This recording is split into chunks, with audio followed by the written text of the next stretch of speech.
नमस्कार दोस्तों, आज का जो विषय है वो विज्ञान पे आधारित है। अभी मैंने जो अपने 2 एपिसोड इस चैनल में प्रस्तुत किए हैं, मानव जीवन, धर्म, विज्ञान और नैतिकता, ये हमारा जो चैनल है, इसमें मैंने अभी जो 2 एपिसोड बनाए हैं वो पूर्णतः धर्म को समर्पित हैं और आज का ये एपिसोड विज्ञान को समर्पित है। इसका टॉपिक बहुत ही रोमांचक और अभी प्रैक्टिकल में है, इन यूज़ है, जिसका नाम हम कहीं न कहीं अपने मित्रों से न्यूज़पेपर्स में, चैनल्स पे हमेशा सुनते ही रहते हैं। वो नाम हमारे सामने मानिए कि रोज़ 1 बार या 2 बार तो आ ही जाता है और वो नाम है artificial intelligence, that is AI। अब ये AI है क्या? इसके जिन्होंने इसकी खोज की, इस सिस्टम की, इस आविष्कार की, इस प्रोग्राम की, उनका नाम क्या है?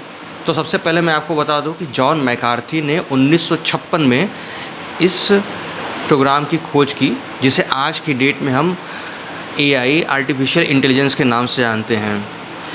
जिस समय इस प्रोग्रामिंग की खोज हुई, जिस समय इस टेक्नोलॉजी की खोज हुई, उस समय इसकी प्रैक्टिकलिटी इतनी नहीं थी कि सब लोग इसके बारे में जानते थे। लेकिन धीरे धीरे चैनल्स, धीरे धीरे टेक्नोलॉजी, खासकर जो हमारा डेली का गैजेट हमारे हाथ में रहता है, मतलब मोबाइल में, इस टेक्नोलॉजी का हमेशा ही हम इस्तेमाल कर रहे हैं पिछले 3 से 4 सालों से लगातार। फॉर एग्ज़ाम्पल, जैसे उदाहरण के लिए एलेक्सा को लीजिए या सिरी को लीजिए या फिर गूगल असिस्टेंट को लीजिए। ये जो तीनों एप्लीकेशन हैं ये AI बेस्ड हैं। तो अब सवाल ये होता है कि जो इसका नाम हमें सजेस्ट करता है AI, आर्टिफिशियल इंटेलिजेंस, इसका क्या मतलब है? आर्टिफिशियल बोलते हैं बनावटी और इंटेलिजेंस मतलब बुद्धिमत्ता। तो ये बेसिकली आर्टिफिशियल इंटेलिजेंस में कुछ नया नहीं है। हाँ, एफिशिएंट ज़रूर है, तेज़ अवश्य है, ह्यूमन एफर्ट को रिड्यूस ज़रूर करता है। ये वही चीज़ है जो हम ह्यूमंस हमेशा से करते आ रहे हैं, सालों से, सदियों से। प्रॉब्लम सॉल्विंग, डेटा मैनिपुलेशन, ये सभी चीज़ों को ही, इनकी जो कठिनाइयाँ हैं वो दूर हो जाएं, जो ह्यूमन एरर्स हैं वो कम हो जाए और जो प्रॉब्लम सॉल्विंग एफिशिएंसी है वो क्विक और एक्यूरेट हो जाए। इसके लिए इस टेक्नोलॉजी का आविष्कार मैकार्थी जी ने किया, जिसे हम AI, आर्टिफिशियल इंटेलिजेंस कहते हैं, 1956 में। जैसा कि मैंने बताया कि इसके बहुत से इस्तेमाल हैं। छोटे रूप में अगर हम देखें तो अभी मैंने नाम लिया है सिरी, गूगल असिस्टेंट, एलेक्सा, जिसमें हम अपने मोबाइल को आदेश देते हैं या किसी रिमोट को कि भाई बिजली ऑन हो जाए, बिजली ऑफ हो जाए। ओके, तो इस तरह के जो एग्ज़ाम्पल्स हैं वो AI के बेसिक एग्ज़ाम्पल्स हैं जो कि सामान्य आदमी इस्तेमाल करता है। लेकिन बड़े स्तर पे जैसे रोबोटिक्स हुआ, जैसे स्पेस साइंस हुआ, इसमें भी AI का भरपूर इस्तेमाल होता रहता है। और क्या कहें, जो पूरे इंडिया का एक फेवरेट गेम है क्रिकेट, उसमें भी जो एनालिटिकल काम किया जाता है वो AI की हेल्प से ही किया जाता है। क्योंकि आज की डेट में डेटा माइनिंग और आर्टिफिशियल इंटेलिजेंस, ये 2 बहुत विशेष टेक्नोलॉजी हैं जो करीब करीब हर जगहों पे यूज़ किए जाते हैं। तो ये तो है इसकी बातें। अब इसका इस्तेमाल कहाँ कहाँ होता है? जैसे मैंने अभी आपको बताया कि रोबोटिक्स में होता है, जो इस तरह के मोबाइल ऐप्स हैं उसमें इसका इस्तेमाल हो रहा है, जैसे एलेक्सा वगैरह हो गया। लेकिन इसका कुछ ख़तरनाक डेंजरस जगह हैं, जैसे स्पेस साइंस है, जहाँ पे अगर हमको मंगल पे भेजना होता है तो हम किसी व्यक्ति को भेजते हैं, क्योंकि वहाँ से हमें कुछ सैंपल लाने होते हैं या वहाँ की कुछ फ़ोटोज़ क्लिक करनी होती है या वहाँ की इन्वायरमेंट के विषय में कुछ महत्वपूर्ण तथ्य इकट्ठा करने होते हैं, जो कि ह्यूमन ब्रेन्स ही कर सकता है। तो उसको रिप्लेस करने के लिए, लेकिन इस प्रक्रिया में किसी भी व्यक्ति को एक हाईली रिस्क कंडीशन में, एनवायरनमेंट में रहना होता है। अभी जैसा हम पिछले कुछ सालों सुनते आ रहे हैं कि स्पेस शटल गया पर ब्लास्ट हो गया, किसी वजह से वो अलग हो गया। अब जो यात्री हमारे हैं, जो हमारे साइंटिस्ट हैं, वो फंस गए स्पेस में कहीं। तो अगर हम रोबोट्स को, जिनके पास इस तरह के एनालिटिक पावर हो या फ़ोटो खींच सकें, उन्हें भेजें तो हमारे लिए ये समस्या स्थायी रूप से सॉल्व हो ही जाएगी और हमारा जो ह्यूमन रिस्क है वो रिड्यूस, ऑलमोस्ट नेग्लिजिबल हो जाएगा। फिर उसमें कोई दिक्कत नहीं आने वाली है। या जैसे हम बड़े बड़े इंडस्ट्रियल इसमें इंडस्ट्रीज़ में केमिकल मिक्सिंग का काम करते हैं, जो हाईली डेंजरस होते हैं, पॉइज़नस होते हैं, वहाँ भी हम रोबोट्स का यूज़ करके ऐसे डेंजरस जो रसायन हैं, मिक्सचर्स हैं, केमिकल्स हैं, उनको मिक्स कर सकते हैं।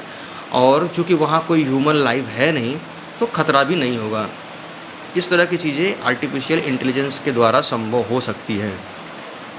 तो अब सवाल ये होता है कि क्या आर्टिफ़िशियल इंटेलिजेंस हमारे लिए अच्छा है? तो देखिए, यह तो कोई भी आविष्कार के बारे में हम जानते हैं कि कोई भी आविष्कार हो, वो अच्छा या ख़राब इस पे निर्भर नहीं करता कि उसकी अपनी, क्योंकि कोई भी टेक्नोलॉजी है उसका अपना मस्तिष्क नहीं है। हालाँकि आर्टिफ़िशियल इंटेलिजेंस में इस पे काम किया जा रहा है कि रोबोट्स में ह्यूमन फीलिंग्स आ जाएँ। अगर ऐसा हुआ, फिर ये चीज़ खतरनाक हो सकती है, भयावह हो सकती है। हमने कभी कल्पना की है, हम कभी देखते हैं कि क्या कभी मशीन ह्यूमन पे राज कर सकते हैं? तो आर्टिफ़िशियल इंटेलिजेंस के द्वारा शायद आगे के 30-35 सालों में हो सकता है, ऐसा संभव हो सकता है। क्योंकि जो ब्रेन है या जो हार्ट है, ये 2 ही चीज़ है जो इंसानों को इस समाज में, इस वर्ल्ड में इस काबिल बनाती हैं कि वो हमेशा कुछ नया कर सकें, समाज के लिए कुछ कर सकें। अब यही चीज़ें अगर रोबोट्स में विकसित हो जाएँगी, और ख़ास करके ब्रेन, अभी हार्ट की बात मैं नहीं कर रहा हूँ, केवल ख़ास करके ब्रेन, तो कई बार हार्ट का भी ये काम होता है कि जो मानवीय संवेदना है, वो अपनी पर्सनल लॉस को सह के भी ह्यूमन अपने हार्ट के कहने पे कुछ काम ऐसे करता है जो नैतिकता के समर्थन में होते हैं, जो कि रोबोट्स नहीं कर सकते हैं। क्योंकि उनकी जो हमने कोशिश की है, हमने उस पे प्रयोग किए हैं, उसको इतना विकसित किया है एआई को, वो यही किया है कि जिस तरह से एनालिटिकली मनुष्य का ब्रेन सोचे और रिएक्ट करे या काम करे प्रॉब्लम सॉल्विंग के लिए या किसी और डेटा माइनिंग के लिए, डेटा मैनिपुलेशन के लिए, वैसा ही रोबोट्स का भी माइंड करे। लेकिन हमने अभी हार्ट तो विकसित किया नहीं। तो डेफ़िनेटली ये चीज़ खतरनाक हो सकती है आने के कुछ समय में, अगर हम ऐसी मशीनों, ऐसी टेक्नोलॉजी के ऊपर अगर हम ओवर डिपेंडेंट हो जाते हैं, तो निश्चित रूप से यह हमारे भविष्य के लिए बहुत अच्छा नहीं होगा। अब एआई के कुछ फ़ायदे हैं और एआई के कोई नुकसान। जैसा कि ये कोई नई बात तो नहीं है, हर टेक्नोलॉजी होती है उससे कुछ तो फ़ायदे होते ही हैं, इसीलिए उसका आविष्कार हुआ है। लेकिन आगे चल के जैसे हमारे जो न्यूक्लियर वेपन्स हैं, आगे किसी एपिसोड में इनके बारे में बनाऊँगा, जैसे हाइड्रोजन बम है, एटॉमिक बम है, या इवन जो नॉर्मल गन्स होती हैं, जिन्हें लेके हमारे आर्म्ड फोर्सेस जो है वर्क करती हैं, हमारे देश की सुरक्षा करती हैं। तो क्या ज़रूरी है कि वो गन्स, वो जो एम्यूनेशन हैं, जो बम्स हैं, जो भी ग्रेनेड्स हैं, वो केवल सुरक्षा की दृष्टि से हमारे सैनिकों के पास ही होते हैं? नहीं, वो आतंकवादियों के पास भी होते हैं। उनके पास कहाँ से पहुँचते हैं? तो इस तरह कोई भी टेक्नोलॉजी है तो उसकी अच्छाई या उसकी बुराई होती है, ये हमारे हाथ में है। तो इसी तरीके से आर्टिफ़िशियल इंटेलिजेंस भी, अब बहुत से ऐसे कोर्स हैं, प्राइवेट इंस्टीट्यूशन है जैसे कोर्सेरा वगैरह हो गया, ये सब आर्टिफ़िशियल इंटेलिजेंस के कोर्सेज़ प्रोवाइड करते हैं। आर्टिफ़िशियल इंटेलिजेंस का जो यूज़ है बहुत व्यापक है। अभी मैंने बताया केमिकल मिक्सिंग तो केमिस्ट्री में हो गया, फिज़िक्स में इसका यूज़ होता है, स्पेस साइंस में यूज़ होता है, ठीक है? और ऐसा कोई भी फ़ील्ड नहीं है जहाँ पे डेटा मैनिपुलेशन न होता हो, हम प्रीवियस डेटा पे काम न करते हों, हमें स्टैटिस्टिक्स की बात न करनी हो, ऐसा कोई फ़ील्ड है ही नहीं। तो बेसिकली हर फील्ड में ऑलमोस्ट डेटा माइनिंग और आर्टिफ़िशियल इंटेलिजेंस का यूज़ कहीं न कहीं हो रहा है, या कहीं अगर नहीं हो रहा है तो आने वाले 5-10 साल में होने लगेगा। इसमें कोई आश्चर्य की बात नहीं है, या किसी को इसमें आश्चर्य नहीं होना चाहिए कि ऐसा कैसे। तो इसके मैं अभी इसकी चर्चा कर रहा था कि कुछ इसके अच्छाइयाँ हैं, कुछ इसकी बुराइयाँ हैं, इसके प्रॉज़ हैं, इसके कॉन्स हैं। तो आर्टिफ़िशियल इंटेलिजेंस के प्रॉन्स क्या-क्या हैं? प्रॉज़ क्या-क्या हैं? प्रॉज़ है इसके, जैसे कि जो ह्यूमन रिस्क होता है वो उसको ऑलमोस्ट रिड्यूस कर देता है। एग्ज़ाम्पल मैंने अभी आपको बताया कि जैसे स्पेस में किसी को भेजना हो, किसी व्यक्ति को, या अगर केमिकल मिक्सिंग करनी हो, तो पहले जो साइंटिस्ट करते थे हाई रिस्क लेके, अब उसको जो ऐसे रोबोट्स हैं जिनको ऐसे डिज़ाइन किया गया है एआई का यूज़ करके, ये काम वही करेंगे। तो इससे जो लाइफ थ्रेटनिंग इश्यूज़ हैं वो कम हो जाएंगे, किसी भी नेशन के लिए, किसी भी देश के लिए, किसी भी साइंटिस्ट के लिए, किसी भी पर्सन के लिए इन पर्टिकुलर। तो एक तो ये उदाहरण है। दूसरी चीज़ क्या है? दूसरी चीज़ ये है कि एक्यूरेसी बढ़ जाएगी, क्योंकि ये मशीन्स है, ह्यूमन्स तो हैं नहीं कि थकते हैं या बोर होते हैं, ये तो मशीन्स हैं। हाँ, इसमें भी कालांतर में दिक्कतें आ सकती हैं, लेकिन जितनी रोज़ की हमारी ह्यूमन्स की नीड होती हैं कि हमें कुछ घंटे की नींद भी चाहिए, कुछ भोजन भी चाहिए, कुछ अगर हम किसी काम में लगे हुए हैं, तो हमें कुछ पल उससे हटना भी होता है। ऐसा मशीन्स के लिए ज़रूरी नहीं है, वो लगातार 24/7 लगातार काम कर सकते हैं। तो वो एक्यूरेट रिज़ल्ट प्रोवाइड करेंगे क्योंकि वो थकेंगे नहीं, वो बोर नहीं होंगे अपने सब्जेक्ट से, उन्हें जो करना है वो एक्यूरेसी के साथ करेंगे ही। दूसरी बात है कि डाटा रिडंडेंसी जो मनुष्य के ब्रेन से हो सकती हैं, जो गलतियाँ हो सकती हैं, वो अगर एआई का यूज़, टेक्नोलॉजी का यूज़ करके, किसी सॉफ्टवेयर का यूज़ करके जिसमें एआई यूज़ हुआ हो, उसमें इसकी संभावना भी नहीं रहेगी, तो एक्यूरेसी भी बढ़ जाएगी।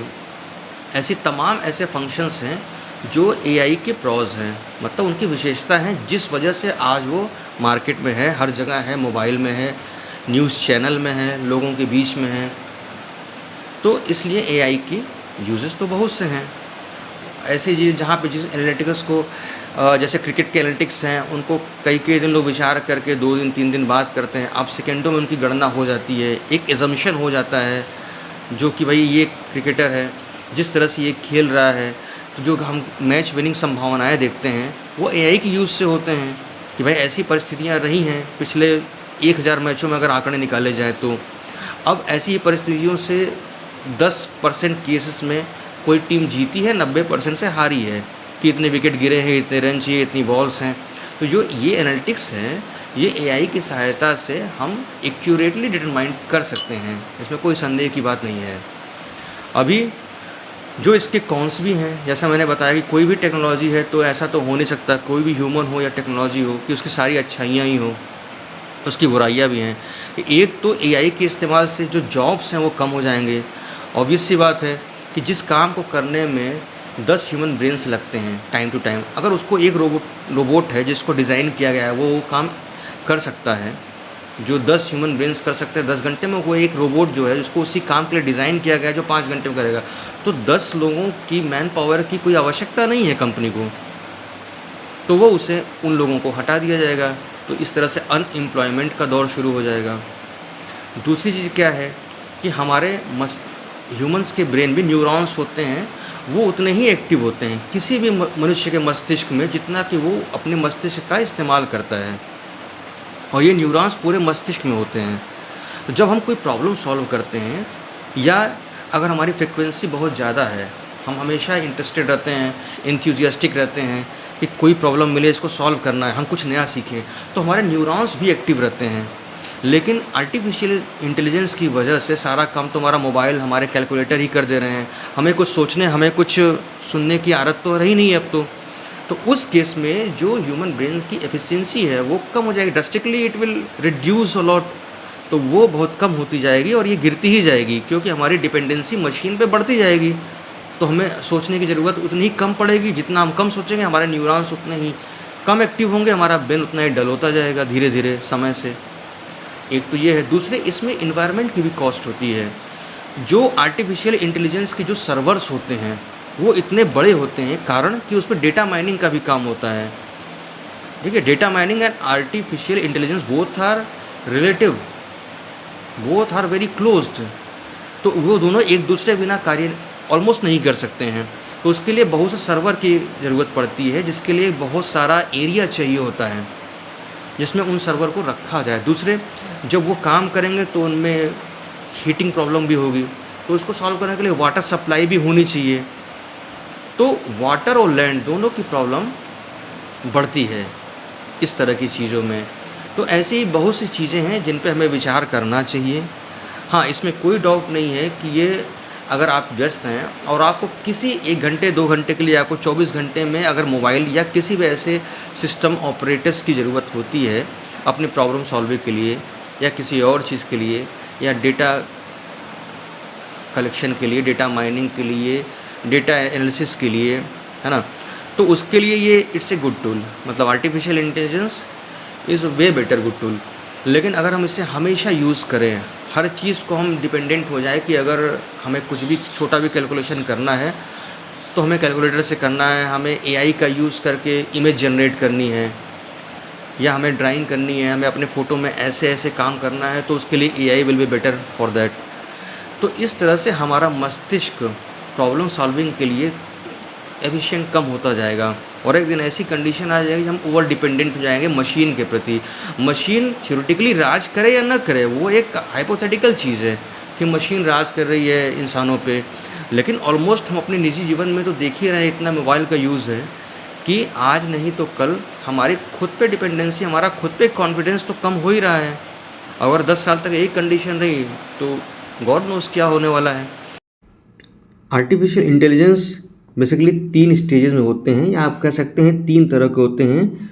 First one is artificial narrow intelligence which is in short ANI, artificial general intelligence in short AGI, and last artificial super intelligence ASI। तो ये 3 स्टेजेस होते हैं। सबसे पहला स्टेज होता है जो ANI होता है, उसमें जो मशीन लर्निंग का स्टेज होता है, इसमें जो भी ऐप है आर्टिफिशियल इंटेलिजेंस है वो किसी एक एरिया और एक प्रॉब्लम के लिए होता है।